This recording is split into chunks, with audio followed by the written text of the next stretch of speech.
नमस्कार दोस्तों, MD study point में आप सभी का स्वागत है। आज की इस क्लास में हम 12th क्लास की पॉलिटिकल साइंस की फर्स्ट बुक का चैप्टर नंबर 2 सत्ता के नए केंद्र के बारे में पढ़ेंगे। इस चैप्टर का अगर पार्ट 1 आपने नहीं देखा है तो एक बार जाकर देख लीजिए, लिंक मैंने डिस्क्रिप्शन में दे रखा है। चलिए शुरू करते हैं। आसियान के झंडे के बारे में पढ़ते हैं। आसियान के झंडे के बीच में 10 धान की बालियों को दिखाया गया है जो आसियान के 10 देशों को दर्शाता है। ये सभी धान की बालियां एक धागे से बंधी हुई है जो ये दर्शाता है कि आसियान के सभी देश एकता के सूत्र से बंधे हुए हैं। ये 10 धान की बालियां हैं, इन्हें एक धागे से बांध रखा है।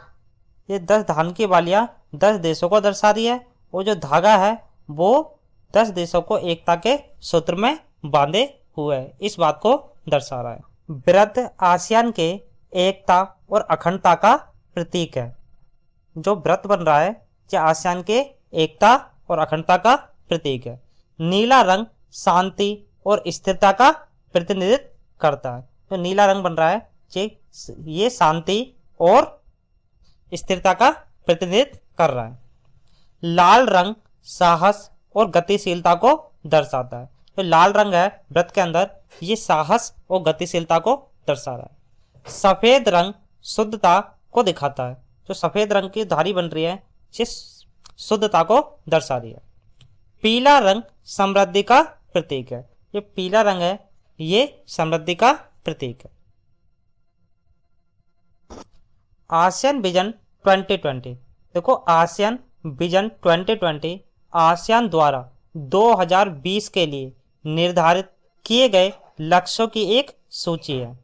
2020 तक आसियान विश्व में बहिर्मुखी भूमिका निभाना चाहता था, बहुत सारे लक्ष्यों को प्राप्त करना चाहता था। सभी आपसी विवादों का समाधान बातचीत से करना आसियान विजन 2020 का एक मुख्य बिंदु था। भारत और आसियान के बारे में पढ़ते हैं। शुरुआत में भारत ने आसियान पर ज़्यादा ध्यान नहीं दिया, पर बाद के समय में भारत ने आसियान के देशों के साथ संबंध सुधारने और व्यापार को बढ़ाने के प्रयास करने शुरू कर दिए। 1991 में भारत द्वारा पूर्व की ओर चलो की नीति को अपनाया गया और पूर्वी एशियाई देशों से संबंध अच्छे करने के प्रयास किए गए। भारत ने 2 आसियान देशों सिंगापुर और थाईलैंड से मुक्त व्यापार समझौता किया है। भारत ने सिंगापुर और थाईलैंड के साथ मुक्त व्यापार समझौता किया है ताकि आसियान के साथ संबंध अच्छे हो जाए। साथ ही साथ भारत आसियान से भी मुक्त व्यापार समझौता करने की कोशिश कर रहा है। मार्शल योजना के बारे में पढ़ते हैं। मार्शल योजना के तहत अमेरिका ने पश्चिमी यूरोप के देशों का पुनर्गठन किया था। इस योजना के तहत अमेरिका ने यूरोपीय आर्थिक सहयोग संगठन की स्थापना की थी 1948 में, ताकि यूरोप के देशों को आर्थिक मदद मिल सके। 1945 में दूसरा विश्व युद्ध खत्म हुआ था। ये दूसरा विश्व युद्ध यूरोप में लड़ा गया था, जिस कारण यूरोप की हालत बहुत ज़्यादा खराब हो गई थी। तो यूरोप की आर्थिक स्थिति को सुधारने के लिए अमेरिका ने मार्शल योजना चलाई ताकि यूरोप का विकास हो सके, ताकि यूरोप की आर्थिक स्थिति सुधर सके। इस योजना के बाद ही यूरोप के देशों ने मिलकर यूरोपीय संघ की स्थापना की थी। चलिए उसके बारे में पढ़ते हैं। यूरोपीय संघ। यूरोपीय संघ एक क्षेत्रीय संगठन है। इसकी स्थापना की शुरुआत 1951 में पेरिस संधि के तहत हुई। इस संधि में 6 देश शामिल थे। ये देश थे बेल्जियम, फ्रांस, लग्जमबर्ग, इटली, पश्चिमी जर्मनी और नीदरलैंड। इन 6 देशों ने मिलकर पेरिस संधि की थी। इस संधि के तहत यूरोपीय कोयला और स्टील समुदाय की स्थापना की गई थी। इस संधि की सफलता के बाद 1957 में रोम संधि हुई, इटली की राजधानी रोम में, जिसमें कोयला और स्टील समुदाय का नाम बदलकर यूरोपीय आर्थिक समुदाय रख दिया गया था। यूरोपीय आर्थिक समुदाय के तहत कोयला और स्टील के साथ साथ अन्य व्यापारिक गतिविधियों को भी शामिल कर लिया गया था। यूरोपीय कोयला और स्टील समुदाय के दौरान कोयला और स्टील का ही व्यापार होता था, लेकिन 1957 में यूरोपीय आर्थिक समुदाय बना, जिसके बाद सभी चीज़ों का व्यापार शुरू हो गया। यूरोपीय आर्थिक समुदाय की सफलता के बाद अन्य यूरोपीय देश भी इसमें शामिल होने लगे। ये सफल होने लगा तो काफ़ी सारे देश इसकी तरफ आकर्षित होने लग गए और इसमें शामिल होने लगे। 1973 में इसकी सफलता से प्रभावित होकर ब्रिटेन, डेनमार्क तथा आयरलैंड ने यूरोपीय संघ की सदस्यता ली। 1973 में 3 देश इसमें शामिल हो गए। कौन कौन से? ब्रिटेन, डेनमार्क और आयरलैंड। 1992 में maastricht संधि हुई। इसके तहत यूरोपीय आर्थिक समुदाय का नाम बदलकर यूरोपीय संघ रख दिया गया।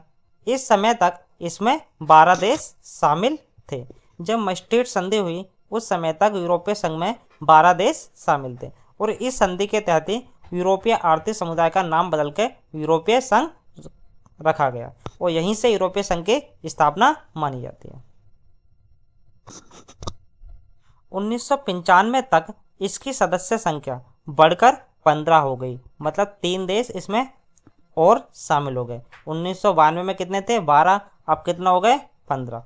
2004 में इसमें पूर्वी यूरोप के 10 देश शामिल हो गए, जिसके साथ इसकी सदस्य संख्या 25 हो गई। 2007 में इसमें 2 देश बल्गारिया और रोमानिया भी शामिल हो गए और इसके साथ इसकी सदस्य संख्या 27 हो गई।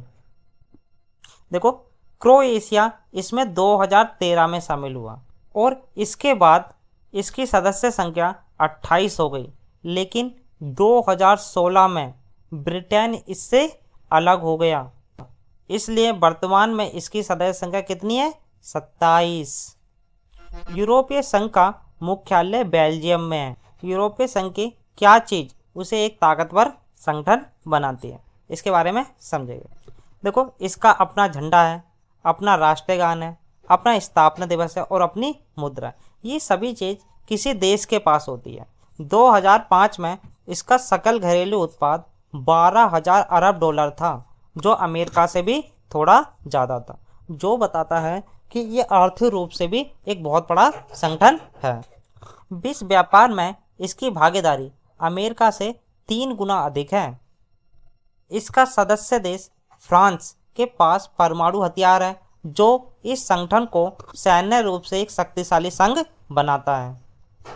इसका सदस्य देश फ्रांस संयुक्त राष्ट्र संघ के सुरक्षा परिषद का स्थायी सदस्य है, जो इसे अंतर्राष्ट्रीय स्तर पर एक महत्वपूर्ण संगठन बनाता है।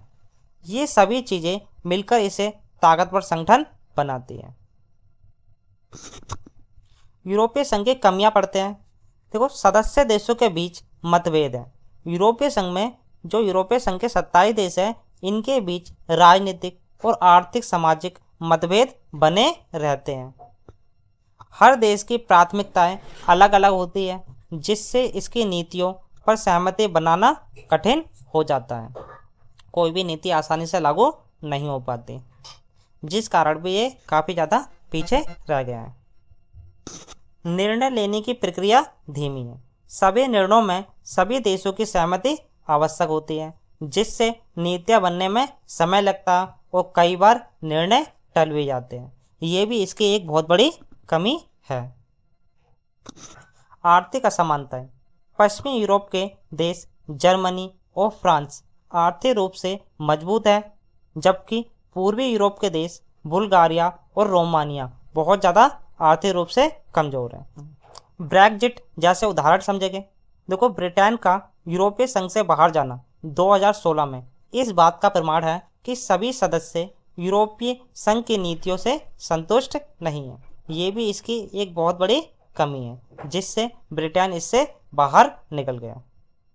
यूरो मुद्रा से जुड़ी समस्या। सभी देशों ने यूरो मुद्रा को स्वीकार नहीं किया, जैसे डेनमार्क और स्वीडन यूरो मुद्रा को अपनाने को तैयार नहीं है।